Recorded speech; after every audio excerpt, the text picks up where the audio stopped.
Welcome, everybody, to another episode of the What's the Scuttlebutt Podcast, your favorite World War II-based podcast. And joining us tonight is the one and only Gene and Debbie.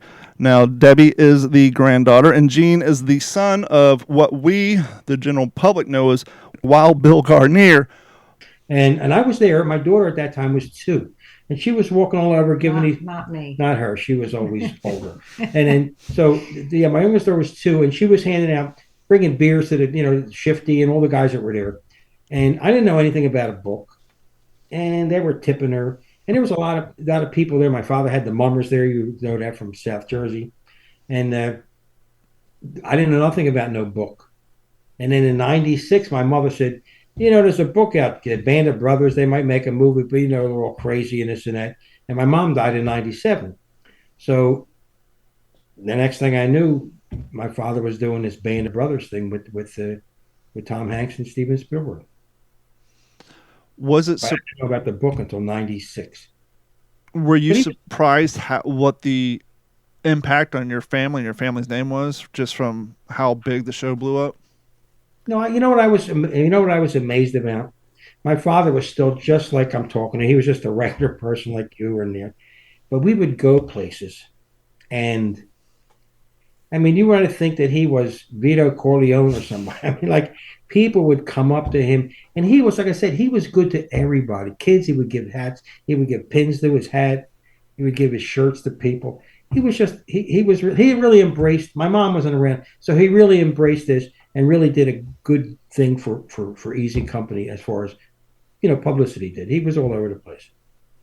Have you guys kind of noticed, I don't know, maybe for you it's remained the same, or have you noticed when the show, I think, what was it, Jeff, last 6 months or so, Band of Brothers and the Pacific both started trending on Netflix?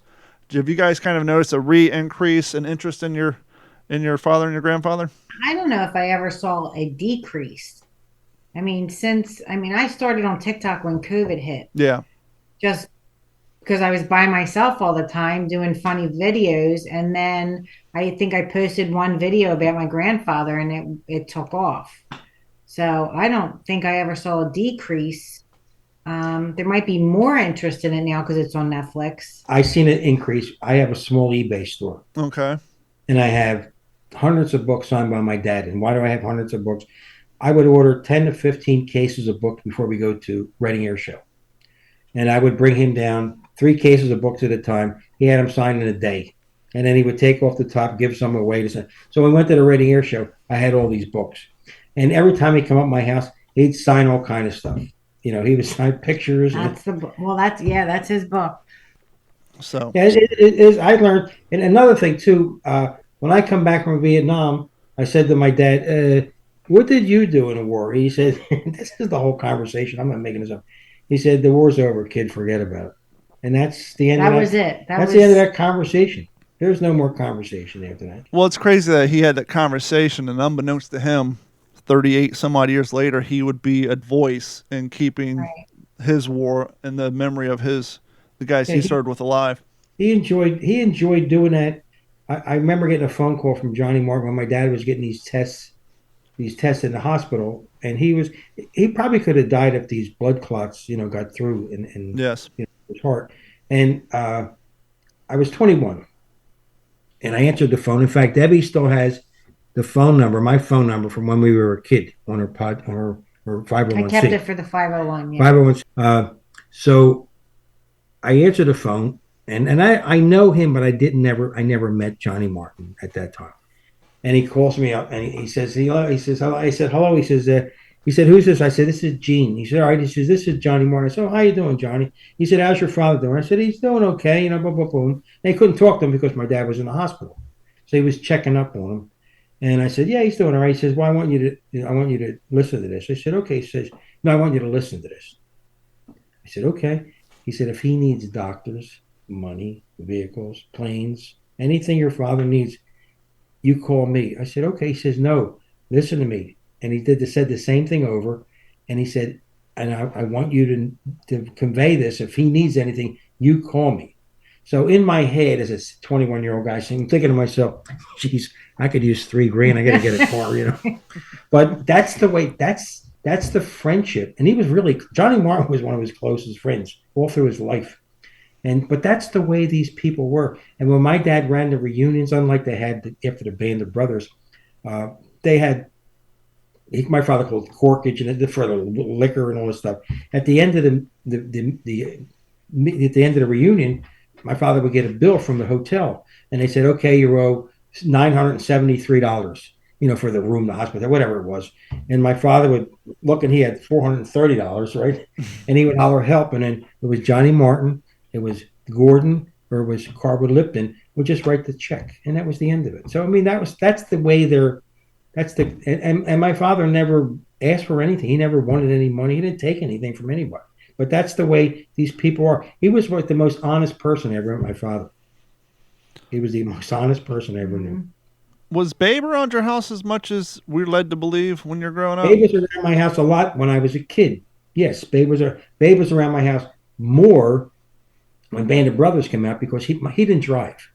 My dad, Babe and my father were like thick as anything. But remember, Babe was around my house. But remember, at this time, Babe was still working before Band of Brothers when I'm growing up. He's married, and I saw Babe, but Babe walked everywhere. Babe would walk from his house to my father's house. So yeah, Babe was around a lot, but Babe wasn't around as much as after the Band of Brothers. After my mother died, Babe was around more. Because my father now would pick him up. My father didn't have any commitments with my mother or something. Yeah, they went everywhere. That's fantastic. I'm still just thinking about the impact of that series. I mean, I saw it for the first time when I was overseas. We would put on an episode, after a bad mission or something, and it didn't even resonate with me then like it does now. I watch it every year, every November. My wife, it's part of our. It's just what we do. It's tradition.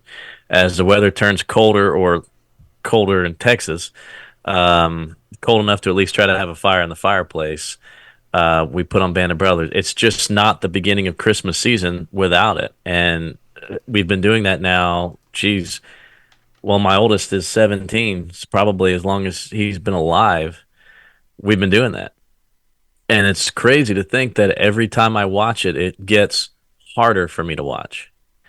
More things come back the more I watch it. And it's just so powerful. And just a prime example today, and I've got a little eBay store myself, was in a conversation with a guy in Scranton talking about something I've got online here. And of course, this guy's a kind of a nice guy, must be a collector, and told him about the podcast, and he said, "That's ironic. I'm watching Band of Brothers now." I thought this is just unbelievable, the depth that series has, and how it has been the cornerstone of everything since then. Yeah, it is. I watched the Pacific.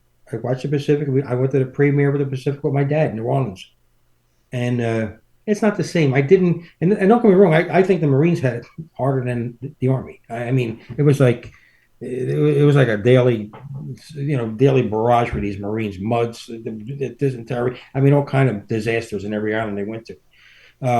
But I watched the Pacific. I could never get wrapped around. There was too much for me to absorb. Going to Australia and the dating somebody and this guy. I mean, I enjoyed it, but it was just. Band of Brothers actually told a story, and you went from, when they started in Toccoa, which they did, and they moved their way up, it actually made sense. And really, look, if I didn't know these people, I'm sure a lot of people got confused too. There's a few people, I wish I would have met Popeye. I didn't meet Popeye. He was probably at the reunion in Valley Forge where I was there, and I wish I would have met Popeye. He's one of the, George Luz, I wish I would have met George Luz, his dad. And I just... in hindsight, everything is different. Scott Gordon's father. I wish I would have met him. And my father would go to these places with my mother. They would go down to Gordon's and stay overnight. And my father would drive in there because my mom didn't. She didn't like to fly. She didn't fly. He had a '64 Buick Riviera. He was at Compton's place for a reunion, and my mother was in it. And in the trunk, they had provolone and pepperoni. And the car stunk. This has been a Digital 410 production.